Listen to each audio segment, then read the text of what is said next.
केन्द्रापड़ा जिलापाल कार्यालय मृतदेह उद्धार घटन नुआ मोड़ एतला देइछंती डेराबिस ब्लॉक रायतुंडी ग्रामर मृतक श्रीचंदन दास बापा भरत चंद्र दास से पुओ को हत्या कराई आत्महत्यार रूप दि जाइछि बोली से अभियोग करिसेंती। आ सहित ऑफिस परिसर में सीसीटीवी कैमेरा जांच पाई मध्य से दाबी करिसेंती। पूर्व पुलिस यह घटना रे प्रथमे अपमृत्यु मामला रुजु करी तदंत चलाइथिबा बेले आज हत्या मामला रुजु करिछि। गत 5 तारिख अपराह्न रे श्रीचंदनकर मृतदेह जिलापाल कार्यालय प्रथम महला सीढ़ी बाड़ार उद्धार होता। प्रशासन तांकु न्याय दे न पारिबारु से आत्महत्या करिथिबा नै अभियोग उठिथिला। सेपटे घटनास्थल में साइंटिफिक टीम छानभिन करिछि। अन्यपटे घटनार ऑफिशियल तदंत चलिथिबा कहिसेंती जिलापाल रघुराम आर आयर।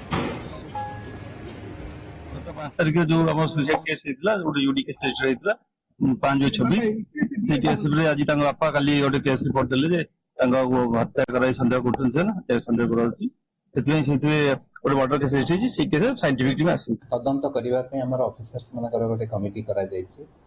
सेमाने सोमवार दिन जाइथिले तांको घर को एवं तांको भौणी को संगे आलोचना करिक आछन। एफआईआर तो दिया हेछि आगुरु भी थरे देइथिले सेटा पुलिस तांकर स्वतंत्र इन्वेस्टिगेशन करूछंती करिवे एवं हमर जो टीम अछंती हमर सीनियर एडमिनिस्ट्रेटिव ऑफिसर्स माने जो माने अछंती सेमाने से अभियोग कोन देइछंती कि नाही से विषय से तदंत करूछंती।